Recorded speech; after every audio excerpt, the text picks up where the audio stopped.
Madame, monsieur, bonsoir. Face à l'actu exceptionnellement délocalisée ce soir en dehors de ces studios pour accueillir un invité de marque installé au Cameroun depuis près d'un an et demi. Son Excellence Thierry Marchand est l'ambassadeur de France au Cameroun. Il accepte d'échanger avec nous ce soir sur un certain nombre de questions d'abord d'actualité, mais aussi concernant les relations France-Cameroun. Excellence Thierry Marchand, bonsoir. Bonsoir, bonsoir à tous les téléspectateurs de STV. Nous sommes très heureux de ce que vous nous accordez cet échange pour nos téléspectateurs. Alors, d'abord, commençons par des questions d'actualité. Vous revenez du Sud-Ouest avec les autres ambassadeurs, vos collègues de l'Union européenne. De quoi s'agit-il? Alors, je dirais, c'est une tradition récente. D'accord. Dans laquelle chaque année, les 5 ambassadeurs des pays de l'Union européenne qui sont ici présents sur le Cameroun font avec la délégation de l'Union européenne, donc l'ambassadeur de l'Union européenne, un déplacement sur le terrain. L'année dernière, nous étions à Maroua pour 3 jours où on avait pu tous ensemble visiter un peu l'extrême nord et se rendre compte un petit peu de la réalité de cette région, de ses problèmes et de souligner toute l'action qui est menée en réalité par les différents pays et par l'Union européenne. Cette année, on a voulu placer un peu la focale sur un autre sujet, davantage organisé autour de la relation économique. Et cette séquence, en fait, Team Europe, comme on l'appelle, s'est organisée en 2 jours, une journée à Douala hier, et ce matin et cet après-midi, un déplacement à Buea. Nous en revenons il y a à peine quelques minutes, et l'objectif était justement de montrer que l'Europe et les pays européens restent actifs dans cette région, malgré les turbulences, malgré les problèmes. On continue à agir directement dans la région du Sud-Ouest et dans la région du Nord-Ouest aussi, où on n'avait pas le temps de faire les deux. Alors on avait choisi cette fois-ci la région de Buea pour cette sortie. Voilà. Qu'est-ce qui motive ce déplacement en bloc? Et vous le rappeliez à l'instant, c'est nouveau ou c'est récent, des ambassadeurs de l'Union européenne. C'est de marquer le coup et de dire désormais face aux autres acteurs, aux autres partenaires, l'Union européenne se positionne au Cameroun comme une institution. La réponse est dans la question que vous me posez. Si l'Union européenne et les pays européens ressentent le besoin d'exprimer en fait cette action collective, vous le sentez bien, c'est parce que l'Union européenne est un acteur international important, majeur, 450 millions d'habitants, une activité sur les 5 continents, des intérêts et des valeurs à faire valoir. Et tout ça, ça fait qu'on soit français, allemand, italien ou européen, en réalité, on partage beaucoup de choses. Et dans ces sorties, telles qu'on les fait en ce moment, sous le label Team Europe, l'objectif, c'est bien d'afficher ce que vous dites, c'est-à-dire que l'Europe est un acteur important aujourd'hui, au XXIe siècle, en Afrique et dans le monde. Et c'est également l'occasion peut-être de montrer aux Camerounais qui ont peut-être une certaine forme de distance avec cette institution. Ils connaissent bien les pays européens, ils connaissent bien la France, ils connaissent bien l'Allemagne. Ils ont peut-être moins de capacité à maîtriser qu'est-ce que l'Union européenne en réalité. Et à travers ce genre d'exercice, on essaye justement de promouvoir ce qu'est l'Europe. Alors, à Douala, vous avez rencontré les hommes d'affaires, notamment la Chambre de commerce de l'industrie des mines et de l'artisanat. Quelles sont les difficultés que vous avez ressenties? Quelles sont les difficultés qui ont été exprimées? Et comment l'Union européenne, comment la France entend-elle davantage apporter des solutions? Alors c'est vrai qu'on a visité hier plusieurs institutions, dont la Chambre de commerce, mais pas que, autour globalement du thème de la relation économique entre l'Union européenne et le Cameroun, et partager beaucoup avec également les entreprises, les acteurs directs de la vie économique du pays, pour essayer de mesurer les difficultés, le climat des affaires, comme on dit, et la façon dont les choses se passent ici aujourd'hui en termes d'opportunités et en termes de risques. Pour les entreprises, c'est en fait le calcul qui est fait systématiquement. Et l'objectif de cette journée, de ces échanges, était d'un côté, promouvoir le savoir-faire européen, la façon dont d'ailleurs les Européens sont déjà liés au Cameroun par un accord de partenariat et d'échange qui existe déjà depuis des années et qui va continuer à s'exprimer, qui permet de définir déjà un certain nombre de modalités commerciales entre l'espace européen et les produits camerounais, et dans l'autre sens, entre les savoir-faire européens et l'espace que correspond le Cameroun.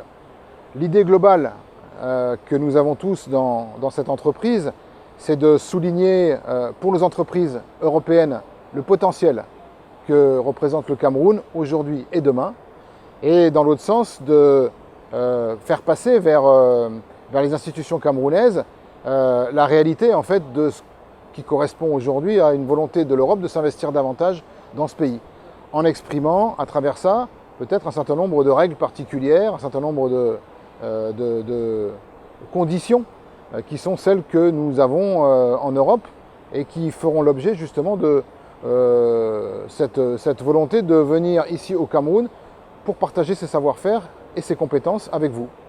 Justement, parlant de l'APE, pardon, c'est ici à Douala que cet accord a été signé, l'accord de partenariat économique. Alors, dans le sens de l'évaluation, avez-vous le sentiment qu'il y a un impact réel? Les entreprises que vous avez rencontrées vous font un retour positif, ou alors vous dites qu'il y a encore suffisamment de goulot d'étranglement qu'il faut rapidement lever? Oui, alors j'entends beaucoup de commentaires sur l'APE, sur ses limites, éventuellement sur des critiques qu'on peut avoir également, puisque ce sont des choses qui doivent être évaluées un petit peu dans le temps. Toute la réalité d'un accord de partenariat ne se révèle pas en quelques mois ou en quelques années. Moi je pense que quand on prend l'histoire de cet accord et les chiffres, il est positif pour le Cameroun, notamment par la capacité à pouvoir exporter un certain nombre de produits, matières premières, vers les pays européens. Et il est également positif pour les pays européens qui peuvent trouver ici au Cameroun des débouchés pour leurs produits. Donc sur le principe, j'ai le sentiment que cette APE doit être soutenue, doit être défendue.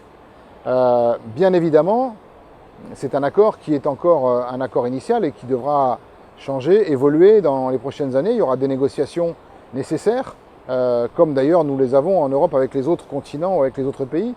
Mais sur le fond, je voudrais souligner quand même que c'est un bon début, parce que ça permet de mettre l'espace européen en tant que tel, avec un partenaire camerounais, et avec, je pense, des conditions commerciales qui seront favorables, qui sont favorables et qui seront favorables pour les deux parties.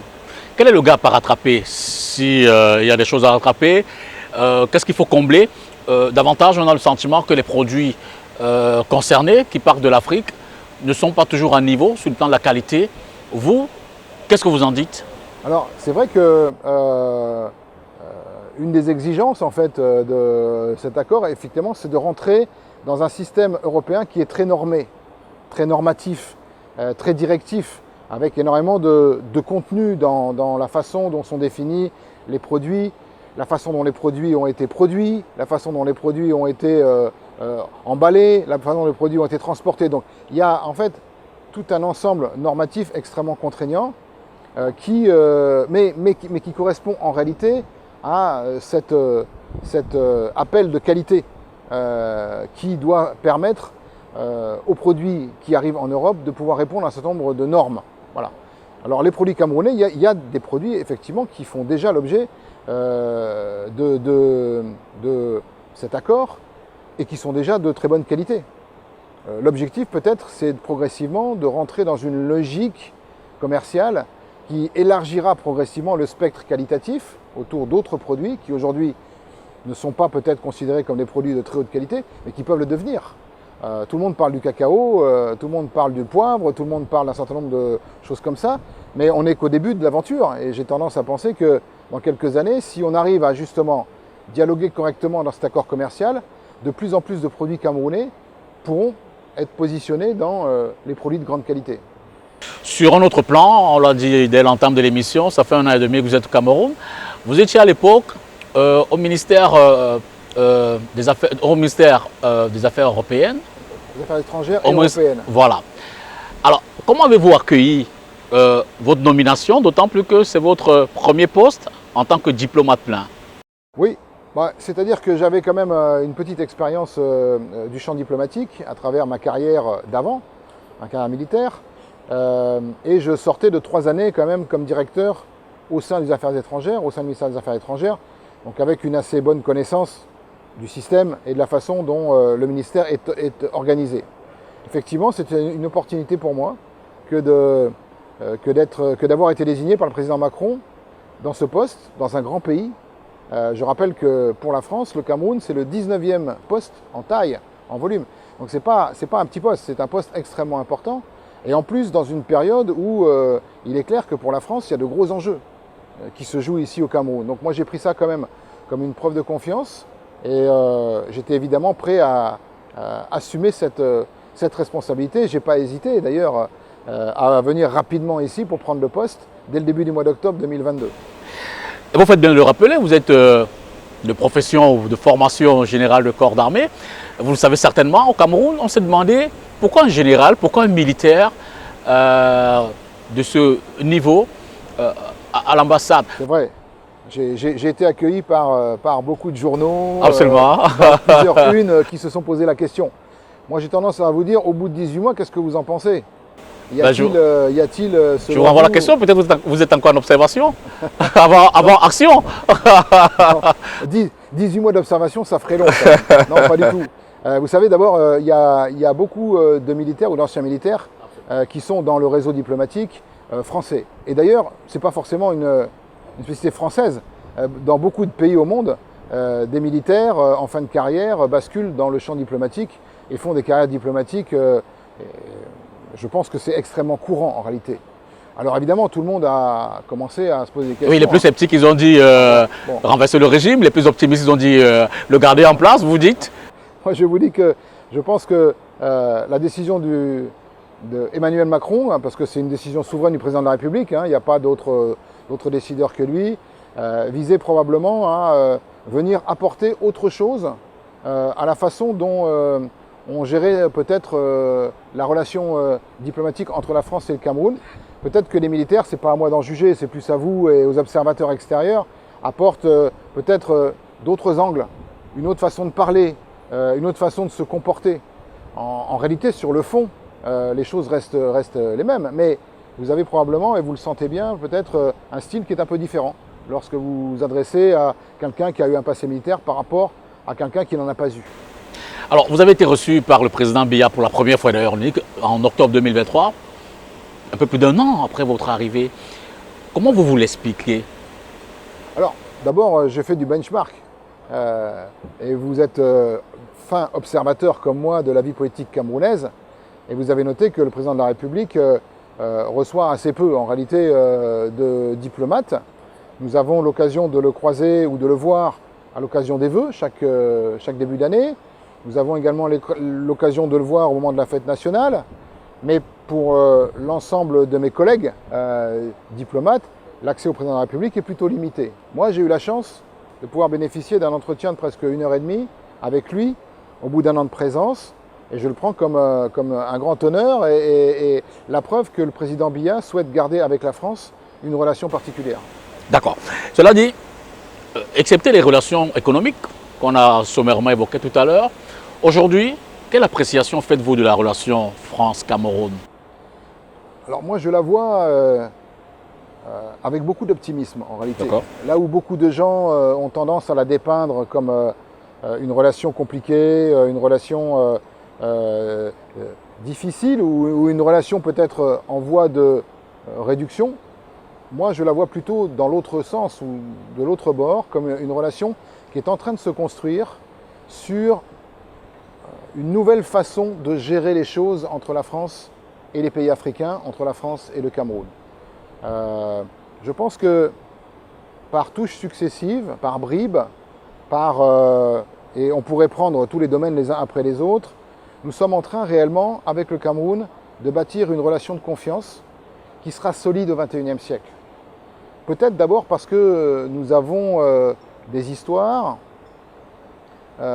qui nous permettent aujourd'hui de pouvoir échanger de manière assez franche sur beaucoup de sujets. Et moi, j'observe depuis que je suis arrivé assez peu de langue de bois, en réalité. Quand les choses vont, on me le dit et je les dis. Et quand les choses ne vont pas, on me le dit et je le dis. Et je crois que sur cette base-là, on a beaucoup en fait, de possibilités de construire la France et le Cameroun une relation extrêmement solide. Solide, pour moi, ça veut dire moderne, au sens qu'elle sera dépolluée de beaucoup de scories que la France peut avoir peut-être avec d'autres pays, alors qu'ici, on ne les sent pas du tout. Et ici, au contraire, je sens plutôt un terrain propice à la construction d'une vraie relation profonde. Quelles sont les choses qui ne marchent pas, qui vous sont dites, par exemple? Alors, il y a des couacs qui arrivent toujours. Il y a des sujets, vous les connaissez, la présence militaire française en Afrique. C'est un sujet, je dirais, traditionnel. Moi, je dis seulement qu'ici, avec le Cameroun, on n'a pas ce sujet. Là, le Cameroun n'a jamais été une garnison française, et donc on n'a pas de problème dans ces conditions-là. Et la relation de défense, elle est saine. Elle se fait dans des projets très précis qui sont gérés très intelligemment entre le ministère de la Défense et le ministère de la Défense française. Vous voyez, donc, dans ce cadre-là, par exemple, je vois au contraire une capacité de bâtir avec le Cameroun une relation de défense et de sécurité extrêmement profitable pour les deux pays. Voilà. On va lancer bientôt un énorme chantier autour des pompiers. Les pompiers, donc, il ne s'agit pas d'une force spécifiquement de défense, mais ce sont des militaires qui, au Cameroun comme en France, ont une mission de sécurité civile et de protection civile. Et de gros contrats ont été signés l'année dernière qui vont permettre de pouvoir bâtir ensemble un système qui, à l'échelle du Cameroun, sera probablement un système extrêmement utile pour les populations. Le général commandant la brigade sapeurs-pompiers de Paris était là il y a moins d'un mois pour justement venir souligner l'importance de la relation qu'on pourra avoir entre sapeurs-pompiers français et camerounais pour mettre en place ce réseau dans les 5-10 prochaines années. Voilà un dossier qui me semble extrêmement clair, extrêmement sain et extrêmement profitable pour la France parce qu'elle fait valoir son savoir-faire en matière de protection civile et pour le Cameroun parce qu'il y a un besoin de créer cette force ici, à l'échelle du pays. Excellent, je vous suggère de prendre la première pause de l'émission. On va regarder un reportage ensemble et puis derrière, on vient poursuivre cet échange. Reportage. Reinforcing cooperation ties between the European Union and the Cameroon private sector is the reason behind the visit of 6 EU ambassadors to the Cameroon Chamber of Commerce, Mines and Industries on Thursday, February 29.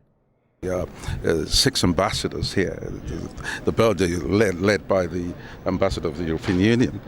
It's a great sign that they are here not just to talk, but they want to engage the Cameroon enterprise sector. And coming to Douala, which is really the capital of business in Cameroon, it's a sign that they, and coming to the chamber in particular, the Cameroon Chamber of Commerce, Industry, Mines and Craft in particular, it's a sign that we are here on a better day with a better future to look at. Discussions have ensued on how both entities can collaborate to build their respective economies. Through this partnership, private businesses are assured of training, access to finances, amongst other things. What we were seeing last week in the EU-Cameroonian Business Week was really to try to develop, for example, new financial tools, guarantees, to guarantee the access of small companies to the credit. Second issue is the issue of training and formation, and we spoke a lot about that. A legal framework has been set up by both parties to ensure fair trade. If a businessman and investor, it's not just a foreign investor, but even local investors want certainty and guarantees and so on. And talking about guarantees, one of the things the European Union, the European Development Agency institution is actually here, the Development Bank. Yes, the amounts of money they can guarantee and the numbers are quite big, but they work with the local banking sector, the financial institutions locally, to see how effectively funding and access to funding can be made real for the Cameroon enterprise sector. Since the Interim Economic Partnership Agreement approved in 2013, the EU has been Cameroon's leading trade partner. Exports from these Central African countries directed towards the European markets are estimated at 47%, with imports accounting for over 30%. Autour sur ce plateau, je vous le rappelle, Son Excellence Thierry Marchand, l'ambassadeur de France au Cameroun, est l'invité de ce dimanche. Avec lui, on évoque quelques questions d'actualité, mais aussi des questions qui concernent la relation entre nos deux pays. Sur un plan davantage intérieur, question politique, quelle lecture la France fait-elle de la situation politique actuelle du Cameroun? Depuis que vous êtes là, nous sommes en 2024, on pourra dire dans une année pré-élection générale, vous vous dites... Moi, je vous dis qu'une seule chose. D'accord. La France ne se mêle pas des affaires intérieures du Cameroun. C'est la règle. D'ailleurs, vous pouvez scruter tout ce que j'ai fait depuis 18 mois et à aucun moment, je ne pense être allé pour entrer en fait dans ce débat politique intérieur.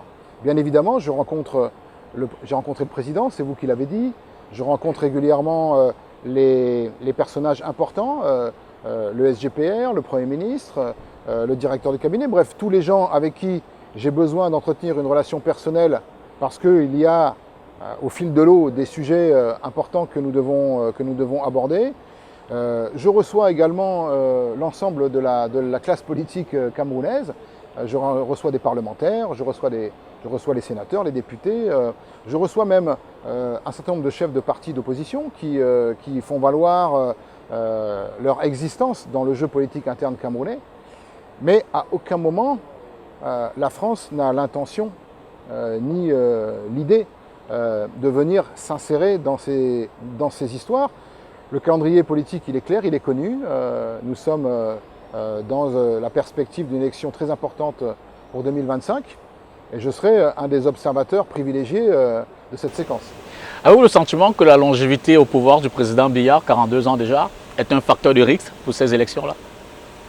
Moi, quand je l'ai rencontré, j'ai rencontré quelqu'un d'extrêmement agile, intéressant et intéressé aux affaires du monde, et qui m'a semblé être un chef d'État totalement en fait plongé dans sa responsabilité et actif dans sa responsabilité. C'est tout ce que je peux vous dire, c'est mon témoignage personnel sur ce rendez-vous que nous avons eu il y a quelques mois maintenant. Mais dans cet échange, dans lequel nous avons probablement sauté sur plusieurs dizaines de sujets, j'ai trouvé quelqu'un qui était vraiment très bien informé, d'abord, et très à l'écoute, en réalité, des avis de ses partenaires. Alors j'étais, moi, évidemment, la voix de la France dans cet entretien, mais je pense qu'il a la capacité d'aller écouter bien d'autres partenaires pour, me semble-t-il, la seule chose qui l'importe pour lui, c'est-à-dire où est l'intérêt du Cameroun aujourd'hui dans les affaires du monde. Alors, cette élection, vous avez rencontré, vous l'avez dit, les chefs des partis de l'opposition. Quand vous écoutez toutes les partis, les politiques, la société civile, certainement vos collègues qui également ont regard sur la situation intérieure, collègues ambassadeurs, avez-vous le sentiment que le Cameroun, les institutions sont suffisamment fortes pour permettre une alternance politique calme et démocratique? Moi, je le crois. Je le crois. Les institutions elles sont là depuis longtemps. Elles sont stables. Je crois que le calendrier politique est connu. Les échéances politiques sont en place. Et je ne vois pas pourquoi il y aurait des éléments perturbateurs qui seraient capables de venir modifier la route que le Cameroun s'est fixée et s'est tracée pour les prochaines années. Donc je fais confiance au système camerounais qui est un système politique ancien et qui a probablement déjà fait l'épreuve de sa solidité. L'opposition camerounaise davantage estime qu'avec un système électoral comme celui qui est en vigueur en ce moment, le jeu démocratique n'est pas forcément garanti, n'est pas forcément certain. Vous n'avez pas la même lecture? Non, je ne commente pas la politique intérieure camerounaise. D'accord. Bien plus loin, quand on regarde sur un autre plan, les relations militaires entre le Cameroun et la France, de quel type sont-elles aujourd'hui? Qu'est-ce que la France apporte sur le plan militaire au Cameroun? Alors, je ne veux pas rentrer parce que ce sont des sujets qui sont assez discrets. D'accord. Que la France et le Cameroun gèrent en toute intelligence. Voilà. Moi, j'ai le sentiment que, même d'ailleurs, on est plus aujourd'hui dans la perspective de remettre de nouveaux chantiers en route, plutôt que de solder des chantiers du passé. Voilà, j'ai des relations, évidemment, ce sont des sujets extrêmement sensibles, des sujets extrêmement politiques, mais l'état d'esprit que j'observe à chaque fois que j'aborde ces sujets-là sont plutôt des sujets de confiance entre partenaires qui ont envie de faire des choses ensemble. Vous revenez de la région du Sud-Ouest, vous avez certainement, vous n'êtes pas sans ignorer que le Nord-Ouest et le Sud-Ouest traversent une crise profonde, une crise sécuritaire. Vous, quelle est la lecture que vous faites de cette crise aujourd'hui, pratiquement 8 ans après, date d'octobre 2016, presque 8 ans après son déclenchement? Vous vous dites, il y a toujours un palier qui pourrait ramener les deux parties, si oui, dans quelles conditions, sur la table des négociations? C'est la deuxième fois que je monte à Buea, depuis mon arrivée. Et moi, j'ai vu une ville qui vivait normalement. Donc, je sais, évidemment, je ne suis pas mal informé sur les choses qui se passent. D'ailleurs, une bonne partie de la situation là-bas m'est donnée par les autorités camerounaises elles-mêmes, qui m'expriment un petit peu quel est leur sentiment sur les choses.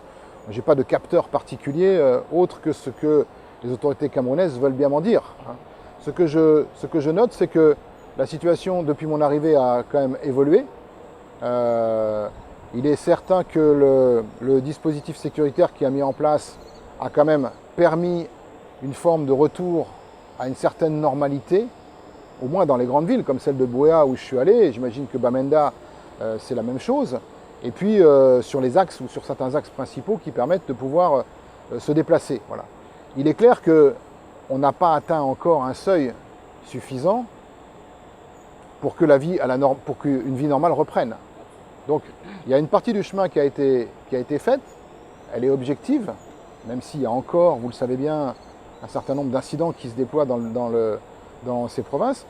Il reste encore une marche, une étape.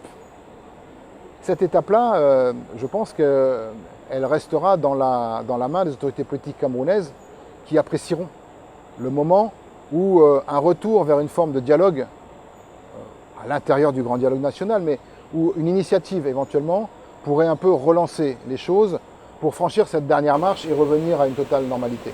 Justement, il y a le grand dialogue national en 2019, mais le sentiment que l'on a, ou du moins certains ont, c'est que côté séparatiste, il y a une forme d'insatisfaction, d'où la persistance de la crise qui prévaut toujours. Y a-t-il une autre solution? Y a-t-il d'autres paliers, d'autres éléments qu'on pourrait activer pour définitivement, avec qui c'est peut-être l'appui de la France, mettre un terme à cette crise? Le Cameroun, par exemple, demande une coopération au pays qui accueille ses financiers, ses séparatistes, une coopération judiciaire pour... Est-ce que la France suit ce mouvement-là? Alors, la France n'a pas sur son sol ces gens-là. D'accord. Ils sont identifiés dans le paysage en Europe ou aux États-Unis ou en Amérique du Nord. Mais la France n'en a pas. Donc la réponse est assez simple en la matière. Nous ne sentons pas concernés par cette dimension-là. En revanche, moi je pense qu'il faut que la crise dans les provinces du Nord-Ouest et du Sud-Ouest reste bien considérée comme un problème intérieur du Cameroun qui devra être réglé par les Camerounais entre eux. Je pense qu'il n'est pas souhaitable de vouloir nécessairement externaliser le sujet, le renvoyer vers les instances internationales. Je pense que tous les ingrédients de la paix sont ici, ils existent. Il faut du temps dans ce genre de circonstances, dans ce genre de crise, et je pense qu'on y arrivera. On y arrivera peut-être bientôt, mais je laisse la gestion de ces affaires-là aux autorités camerounaises, au même titre que, vous le savez, en Europe, on a aussi des provinces ou des parties de territoire qui sont également dans des processus d'autonomie. En France, on a le problème de la Corse qui existe depuis des années. En Espagne, vous avez la Catalogne. Au Royaume-Uni, anciennement membre de l'Union européenne, vous avez l'Écosse, etc. Donc, je crois que la grande vertu là-dedans, c'est de laisser les pays régler à leur façon ce type de difficultés. À l'extrême nord, il y a également les terroristes de Boko Haram qui sévissent, qui évidemment font face à l'arrière de l'armée camerounaise. La France a à un moment donné apporté son appui pour régler cette situation-là. Vous, quelle est la personne que vous en faites aujourd'hui? Les terroristes sont contenus dans leur mouvement. Y a-t-il moyen ou alors il y a suffisamment de force pour définitivement enrayer ce phénomène-là, ou va-t-on encore, pendant quelques temps, souffrir de leur présence? Je crois que ce sont des phénomènes de fond. Ce n'est pas des phénomènes qu'on règle sur 1 an ou sur 2 ans, parce que vous le sentez bien, tout ce mouvement-là, en fait, il procède de mouvements internes au Nigeria, qui sont des mouvements de fond. Voilà. Et qui eux-mêmes, vous le savez bien, avec la crise sahélienne, est elle-même soumis à des mouvements plus lointains encore. Et donc, par un effet de domino ou par des effets indirects, on peut avoir, jusqu'à la frontière camerounaise, des incursions de ces mouvements-là, de ces mouvements djihadistes ou terroristes, qui peuvent venir effectivement apporter une forte insécurité, surtout dans la région de l'extrême nord. Voilà. Moi, je note que pour l'instant, ces mouvements-là ne prennent pas racine au Cameroun. Ils y font des incursions, ils y font des raids, ils vont s'y ressourcer en nourriture, ou ils prennent des otages ponctuellement, etc. Mais ils n'y restent pas. Ça signifie que la frontière, elle est tenue. Et ça signifie qu'il faut, oui, je pense, continuer cet effort qui coûte cher au pays, dans l'entretien d'un dispositif militaire important, également à l'intérieur de la force multinationale du lac Tchad. Il y a tout un dispositif qui est en place là-haut. C'est un effort conséquent que le Cameroun mène. C'est un effort, vous l'avez dit, dans lequel la France a proposé son aide et le Cameroun l'a accepté. Et nous avons des actions, en fait, à travers la formation de certaines unités qui doivent être engagées ou qui sont engagées dans ces régions-là pour obtenir des résultats. Je pense que nous aurons peut-être d'autres perspectives avec peut-être des sujets autour des drones, car quand vous voyez la taille de cette frontière-là, il faudra bien à un moment ou à un autre intégrer qu'il y a certes des opérations au sol qui se passent, mais les couvertures aériennes, on le voit en Ukraine, les drones sont devenus aujourd'hui un élément central de toute stratégie militaire. Et peut-être que la France peut, avec le Cameroun, apporter également un certain nombre de capacités pour permettre une meilleure surveillance de cette frontière. Mais pour moi, même si je sais bien que l'insécurité règne dans certaines parties de l'extrême nord, le territoire reste pour l'instant sous contrôle. Alors au-delà de ces questions, un peu de géopolitique également, en dehors de l'Union européenne, de la France, qui sont les partenaires du Cameroun, il y a la Russie, la Chine, quand on connaît un peu la situation mondiale avec le conflit en Ukraine. Vous dites qu'il n'y a pas de bousculade au Cameroun entre les différents partenaires. Vous, la France, l'Union européenne, vous ne sentez pas une forme d'accaparement de vos positions, tout au moins économiques? Non, dans le champ de l'économie, il faut être très clair. Je reprends les paroles du président Macron qui a dit moi, la compétition économique ne me fait pas peur. Elle est même saine. Elle est saine à la fois pour celui qui doit toujours en fait innover dans la qualité des produits qu'il essaie de vendre, et elle est saine pour le consommateur qui peut trouver éventuellement une capacité de faire baisser les prix en faisant jouer la compétition. Donc dans le domaine économique, la seule chose qui est demandée, c'est une forme de fair play des règles.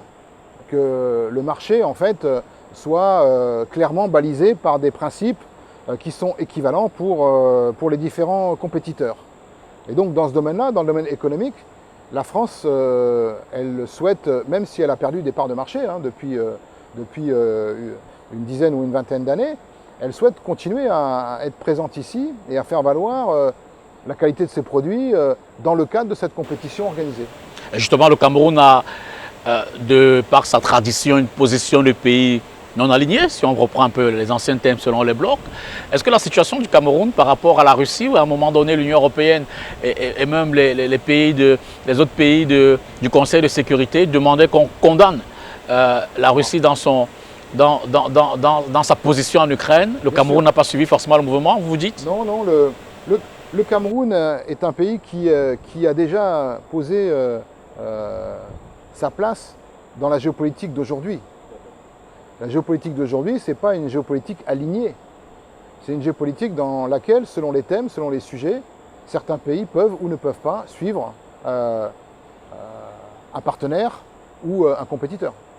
Donc, dans ce domaine-là, vous l'avez bien vu, et d'ailleurs le Cameroun n'était pas un cas isolé.